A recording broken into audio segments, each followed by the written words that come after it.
G'day everyone, my name is Tom Craig and you're listening to my podcast, The Help Side, where we speak to some of the most recognisable names in world hockey and get an insight into who they are, what they're about, and what makes them tick. Now, if you like what you hear, feel free to follow our socials at The Help Side on Twitter, Instagram, and Facebook. And be sure to like and subscribe to this podcast so you don't miss an episode. We'd absolutely love that.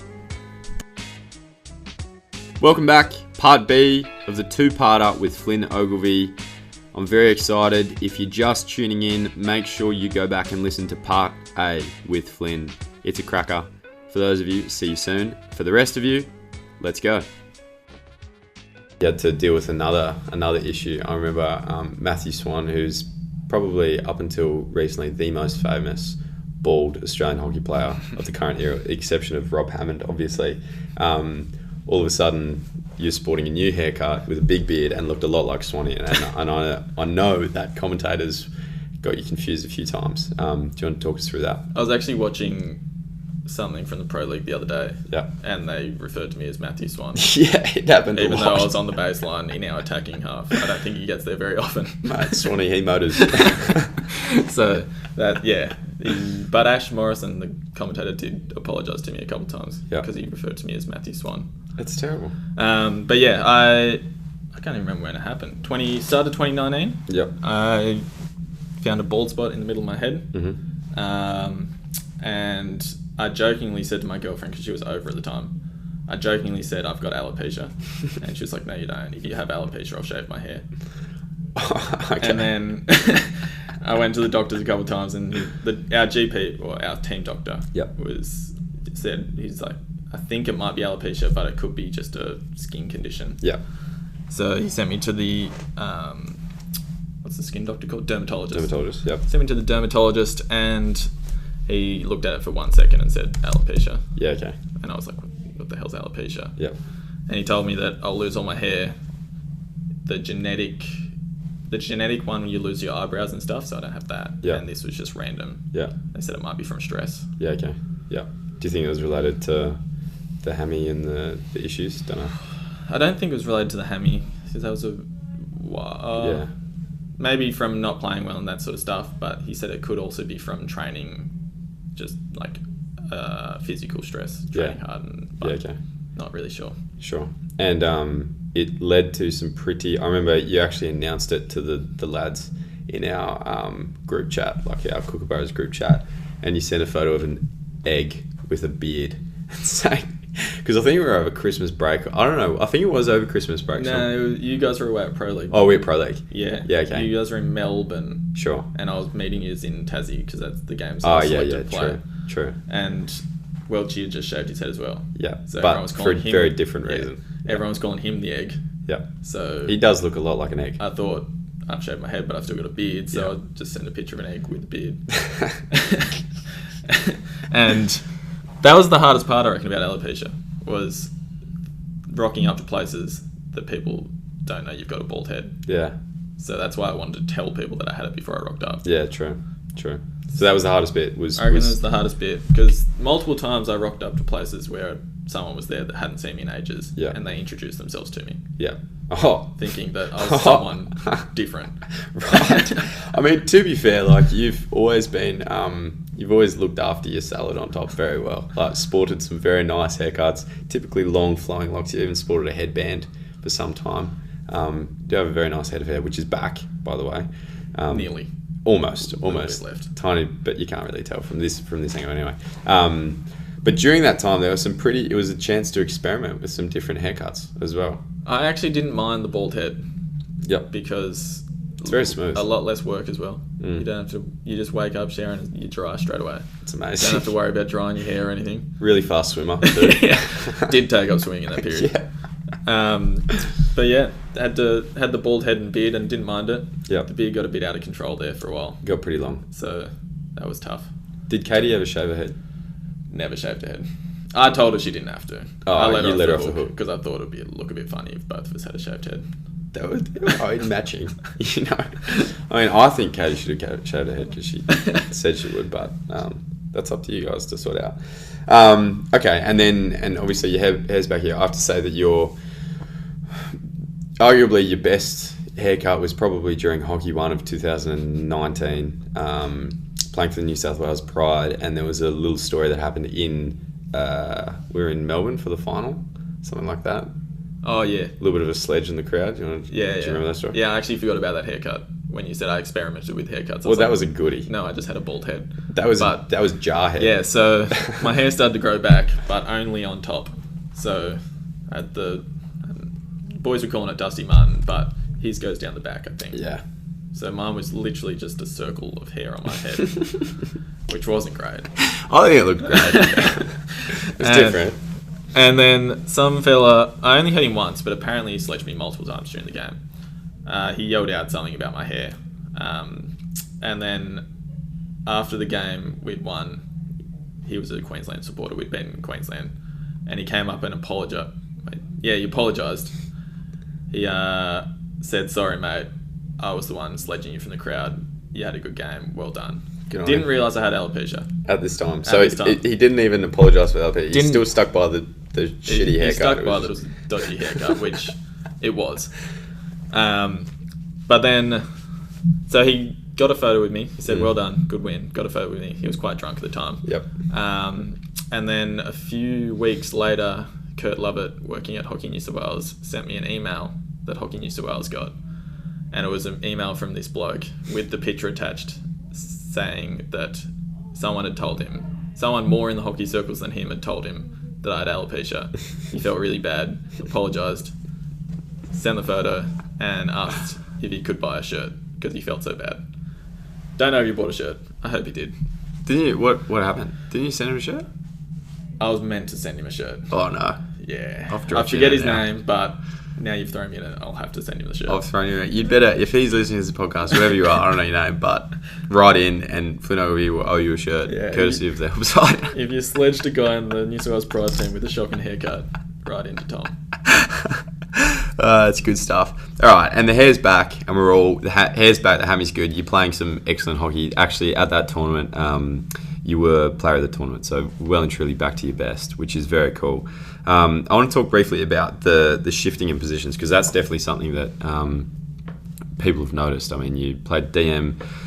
You probably grew up playing majority centre half and through the midfield. I remember watching you play under 12s maybe when you're playing centre half, moved into the midfield, like attacking midfielder, and also obviously played striker. And when you first come into the scene, you're probably playing more striker, and then back to the DM. Anyway, you moved around a lot. How's your attitude towards that now? I mean, it's difficult to shift between positions in the international game. I mean, they're all quite different, and there are specialist things that you have to do. But having done that, what's your how do you feel about it, and what's your secret? I played strike when I first came in. Yep. Every now and then got to play midfield when one of the guns were out. Yep. So I didn't think I was a striker. Barely ever played there. I played a bit there for New South Wales at AHL when I was young. Yeah. Had no idea what I was doing. And I think Nathan Eglinton was quite helpful. He was our striker coach at the time. And I just remember him working with me a fair bit, sending me videos on Huddle of what I need to do. Yeah. Trying to make me a better shooter because I couldn't hit the ball at all. I was shocking at hitting. He worked with me a lot in the first year or two. Year or two. Yeah. And that really helped. I understood how to play striker more rather than just playing midfield a bit higher up the ground. Yep. He was really helpful, and at that time I just it was just my reality. I knew I wasn't going to play midfield too much with guys like Eddie and Orch and those guys running through there. Yeah. Wasn't going to get much of a go. Yeah. So I just embraced that, tried to get as good as I could, listen to him as much as I could. Got to play a few games up there, scored a few goals, not that many. Couple goodies, not as many as I should have scored as a striker. You scored 22 goals for Australia, that's not too bad. Not too bad, but I think it should be a bit more. Could be. I remember Orch telling me that a striker should score 1 in 3 games or something, 1 in 2 games. Yeah, okay. And a midfield a bit less. Yeah, okay. So I'm well off that. Maybe if you just become a defender. Yeah, I might. Then your average will look I thought amazing. I was on my way back to defender at a point. When I went from striker to AM to DM, I thought I was Well, with the indoor, which we'll get to. I thought I was going to become a defender, but then moved Eddie back Ockenden style. Yeah. Anyway, continue. Yeah, and then I always knew that I'd prefer to play midfield. Yep. That's where I'd played forever. Yep. And then when not everyone, but a lot of people left the squad after Rio, I got my chance to play centre half at the end of 2016. Loved it. It's where I feel most comfortable. I know what I'm doing. I don't have to think too much in there. Yeah. And then when I went back to striker, as I said, I was quite frustrated. Yep. But I think when I started to play well there, I was just focused on basics, because as a striker, you don't touch the ball a lot. You have to make the most of every touch. Yep. And usually if you miss a trap or a shot in the circle, you're ridiculed. Yeah. Not ridiculed, but you're under the pump. You get a few bad looks from midfielders. You gave the ball like you. Yeah. So I think that's the biggest thing I took into playing striker, was just do everything as clean as I could. Yeah. Whereas when you play a bit further back in the field, you can have a bit of a loose touch sometimes and get away with it. Yeah, true. So that was the biggest thing. True. And do you see it as a challenge now, playing striker? Is it something that you like? Are you averse to the possibility of playing striker, or because you typically find yourself out there? Like sometimes you'll be up cruising around. I mean, midfield is a pretty fluid position. Sometimes you spend a bit of time up there, or I still don't love the idea of striker, but I think it was Rob said to me that we basically play so fluid these days that you're going to end up there, so you're going to have to deal with it. Yeah. Even if I'm playing midfield. Yeah. So it's a bit of a challenge now to be able to do it well. Yeah. Rather than just go up there and go through the motions and not enjoy it. Yeah. Yeah, true. All right, we're going to move on to on tour, because that's obviously a big part. We've spoken about living in Sydney, we've spoken about living in Perth, but realistically we also live elsewhere. There's like a third option, where we spend a lot of time, which is overseas. And you spoke about how Eddie and Moose spoke highly of you and called you a game breaker and these sorts of things, and that meant a lot to you. What's it like being, and additionally, during your rehab, you just come back into the change room and hang out and just chat with the guys. I mean, like it's a pretty close environment, and I think people often recognise that when we're playing. We seem to be pretty good mates, and I'd say we are. What's your experience with the team? On tour, the best thing's just having all your mates next door, basically.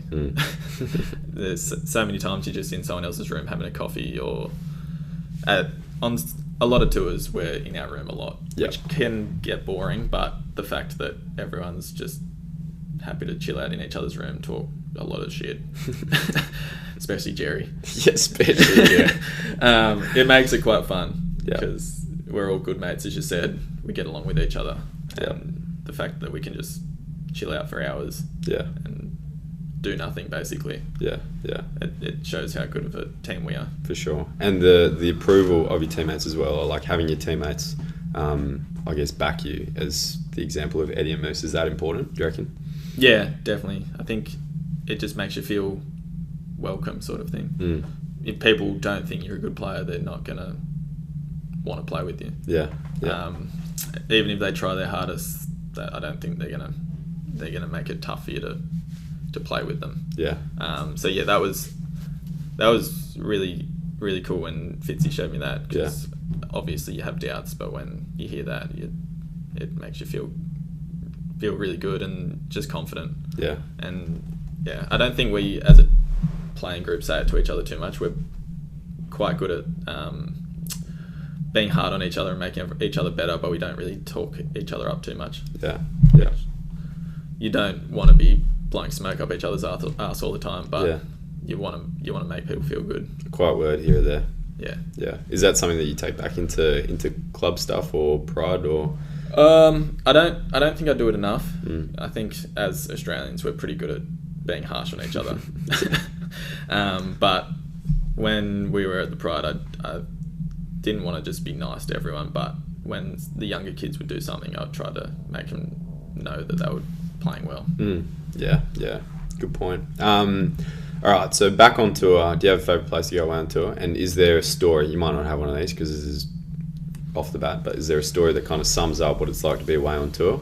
kind of sums up being on tour would be when we're in Raipur, I'd say, in India, when we played that hockey golf game and we sort of just ruled the hotel. Yep, that was pretty cool. We were flicking balls off the roof. Yeah, big room too. That was like a 15-story building. Yeah, and they just did not care. Yeah. Like, you just run the show basically when you're there as a team. Yeah. So that's sort of what it's like. You just do whatever you want. You have fun with each other, playing games. Yeah.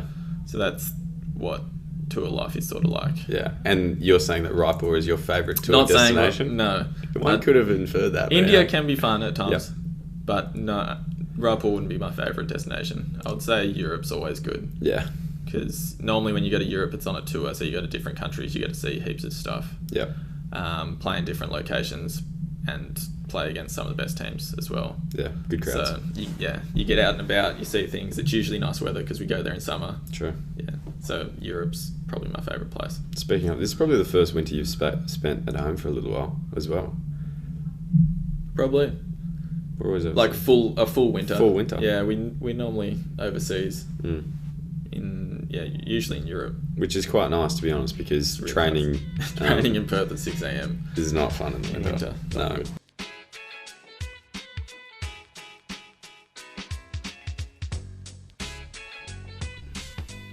Now, usually at this point in the show, we introduce this week's hero of hockey, which is someone who encapsulates the spirit of hockey through their selfless contributions to the sport.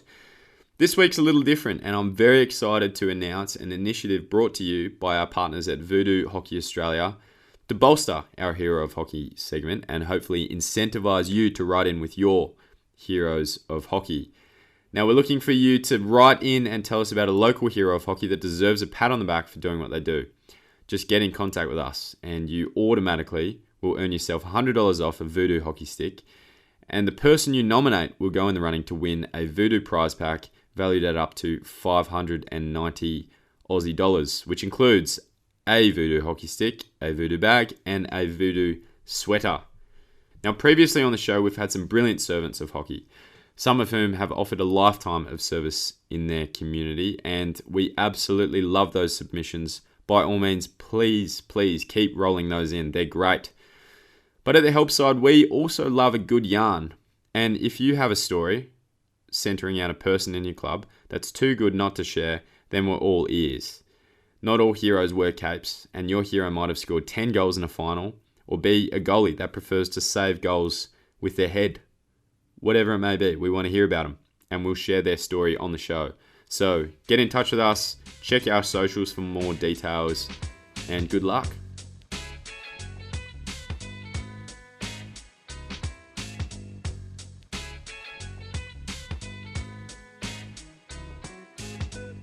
Let's move on actually to indoor, because you're a bit different to a lot of the other kookaburras in that you're from Wollongong, which means that you play indoor. True. And you went to the 2000, I think it was 15, or was the end of 14? Start of 15. Start of 15. 2015. Yeah, start 2015 Indoor World Cup. People who don't know, Wollongong is like the hub of indoor in Australia. I mean, most of the Australian indoor team come from Wollongong, and most of them come from Flynn's family. Typically, there's all three of them in the Australian national team, but throw in a raft of other people from the Gong, you're pretty much just touring for Wollongong, more or less, playing for Australia. Yeah, a lot of the Australian indoor team have come from Wollongong, but also the big number come from Canberra as well. Canberra's quite a big indoor state or city, ACT. Yeah. So yeah, Wollongong and Canberra are the big ones. Yeah. Why is indoor so big in Wollongong? And I mean, it's not a big sport in Australia. I think that's probably fair to say. Growing up, you'd probably play indoor. Most people would play indoor when they're not playing outdoor, but once you get to opens, it kind of takes a bit of a backseat, which is quite different to the European scene. You want to talk about that? I don't know why it's so big in Wollongong. I think when I was really young, one of the guys that was around, like one of the prominent guys around the outdoor scene, loved indoor, so he tried to get it started up. Who's that?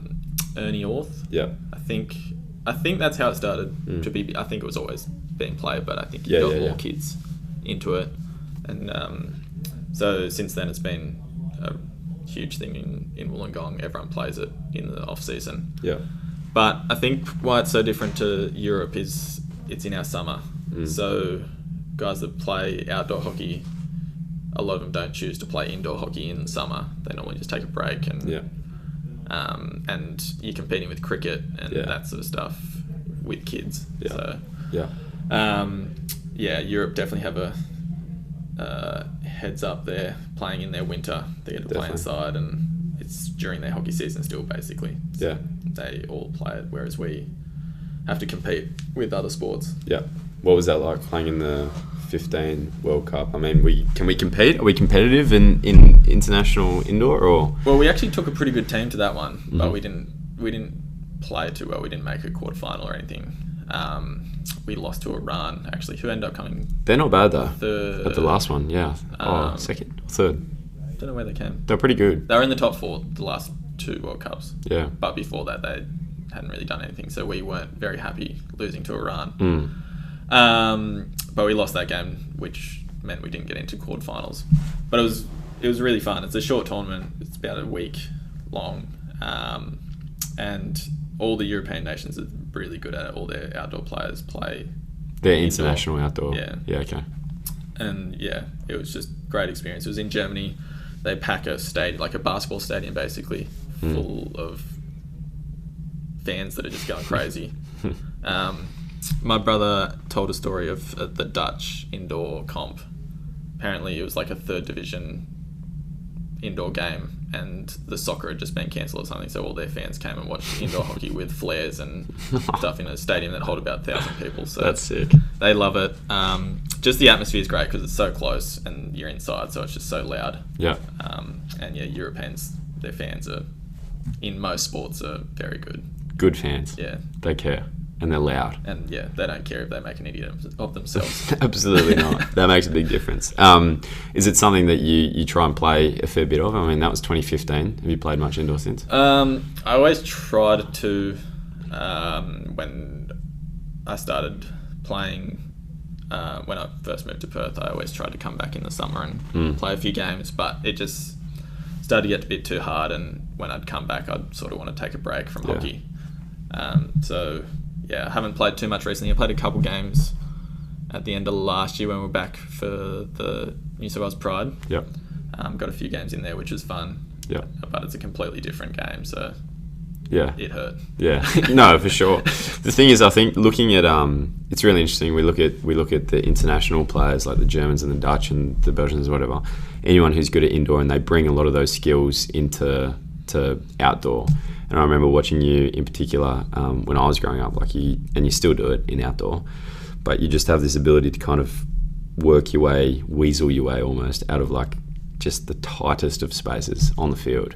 Do you reckon that's something that's an indoor skill, or do you reckon that's something that you've always had? And what are you thinking about when you have like 5 guys around you all wanting to tackle you and you just kind of like magically get out? I think it might be an indoor skill just because it's so tight, the field's so small and it's tighter.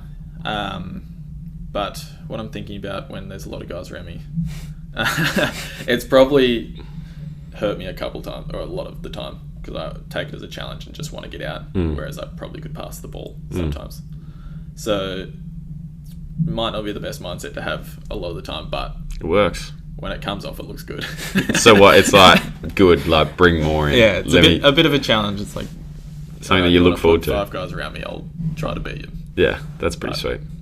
Sometimes I look like an idiot. Do you have any tips and tricks for any youngsters out there who want to, I don't know, rise to a similar challenge? Oh, I always got in trouble because I went to my backstick, but I think the defenders don't expect you to go to your backstick. So if you get good on your backstick, they don't expect it, and you might still be as controlled as you are on your forestick. Yeah, and you're quite good. Admittedly, like a lot of your stuff is on the ground, which is indoor, but you also have a very nice squeeze and a few jinks and those sorts of things in your arsenal, which is very, very nice to see. Okay, a couple more questions. First of all, what's next? I mean, again, back to obligatory FIH player interview, where I'm getting this from. Your dream career is an NBA player. I don't think... I didn't put rugby league player down? You didn't. You didn't. I think that was a bridge too far. But NBA, I mean, they're shorter point guards. But they can dunk. They can dunk though. Yeah. Can you dunk? Yeah. Might be an issue. Can you shoot? No. All right, we'll scratch that one off the list. But what is next? You've got your medical sonography. Is there? I mean, you're 27. You've still got a fair bit of hockey left in you. What are plans? Sorry, I will say, going back to indoor. You're going to play NBA? No. You asked if we send a good team to the World Cup. Oh yeah, I and did. The last team that went came fourth, I think, Yep. which was the best finish. Pretty good. And Ever. Who did they? Easily. I think they lost to Iran in the semi. In the fourth match. Maybe. Possibly. I'm not sure. Yeah, but they did very well. So hockey, do you reckon indoor in Australia is on the up? It looks like it, but the local comps definitely aren't, unfortunately. Yeah, okay. But the team did really well. Yeah, okay. So. Maybe they should have a daily training environment for indoor in Wollongong. I wouldn't be against it, because I might finish playing with the good bros and just do that. Oh, yeah. Well, segue. What's next? Well, going back to Perth Yep. at some point. Pretty soon. Probably August-ish. Yep. It's July now. It's July now. Yeah. And, well, we don't know anything about the Olympics at the moment. Yeah, it's nuts. So we'll focus on that for a year. Mm-hmm. See how that goes. See if that goes ahead. But yeah, just try to do everything to go to the Olympics if it goes ahead. I have tried to line up some placement to do sonography, Yep. which I have found one place. Oh, that's it's good. just a short-term one though, so it'll Okay. just be get a subject done. Yeah. It's not like a Mhm. full-on job or anything. Mm-hmm. And maybe look for a job that's not sonography, just to Right. do something else. Like a short-term prospect just to Well, fill in your time. yeah, I didn't know this was a thing until like a month ago, but a cardiac technician I can do as a exercise scientist. Really? Yeah, so So I've made what do you contact do? with a few places in Perth, What is that? hopefully. So you know ECGs, Yeah. that sort of stuff. So you put ECGs, like the basic stuff, and then you can also like put people on a treadmill and have the ECGs on to see if they have any issues. And Okay. So just like picking up any irregularities with hearts. And yeah, well, I'll basically just be running the test and then Send the it off. doctor that knows Gotcha. a lot more than I do. Gotcha. Okay. And I know you were lining up a stint in Europe. Again, obviously, caveat COVID comes into play there. But any intentions to go back and play over there? Well, haven't really thought about it since COVID started. Mm. Just basically had to let them know that I wasn't going to be able to come over, Yep. like everyone else that was planning to go. Yep. They said they'd be interested to have me down the track. Mhm. So I would love to go live in Europe for a while. It just depends if it fits in. Watch that space. Yeah. Sounds good. All right, a couple of quick questions to finish.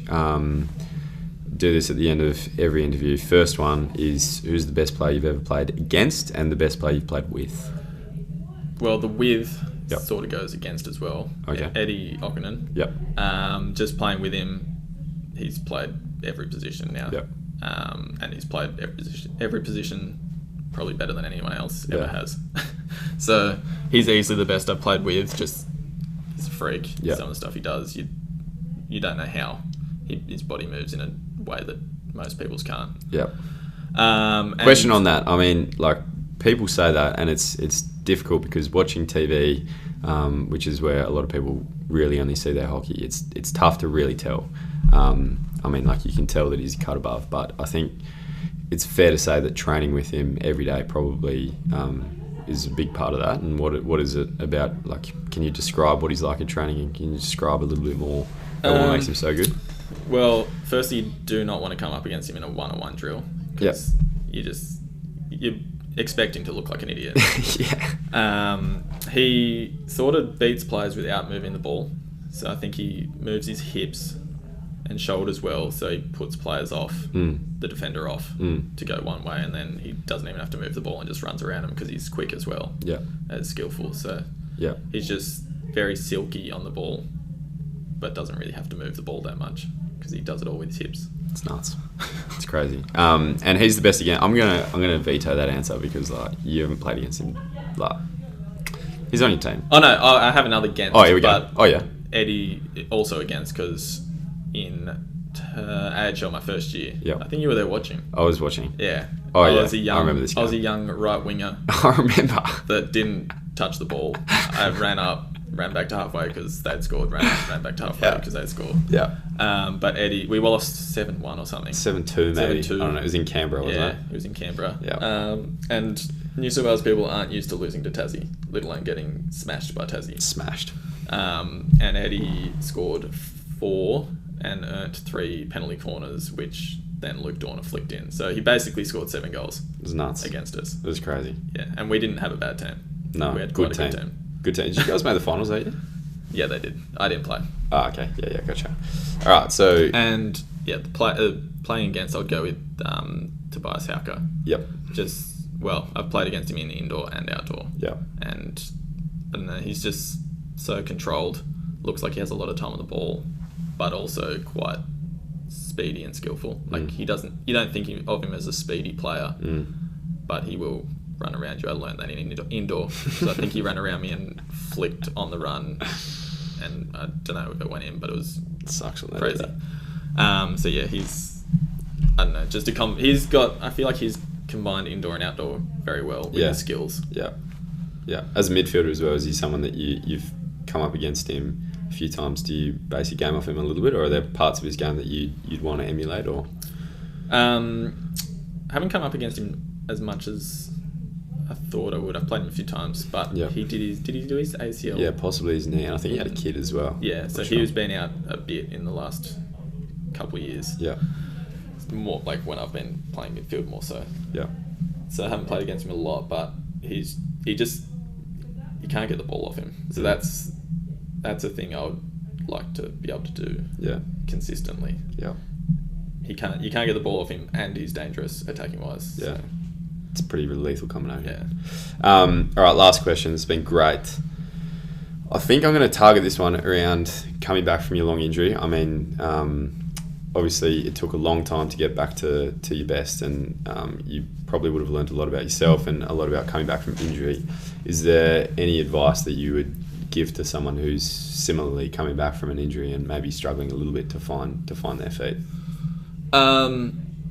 Advice for when you're injured is to have something away from hockey. Yeah. Because the first half of my injury I had nothing. I had finished uni. I was looking for something else to do, and then the second half I had something that made it a lot easier. And when you're coming back from injury, I'd say just don't get frustrated with not being able to do things that you think you should be able to do, because they will come back. That's what I found when I had the niggles in my hamstring. I was getting frustrated because I wasn't as quick as I thought I should be, wasn't as agile as I thought I should be, but they come back over time, and you might even learn some new skills to compensate for that sort of stuff. Good answer. That's it. All right. Thanks for having me. That was brilliant. Let's go to the gym. That's it for another episode of The Help Side. Special thanks to my production team of David Moore and Tim Collier, plus countless others working behind the scenes to get this to you. You're the real MVPs.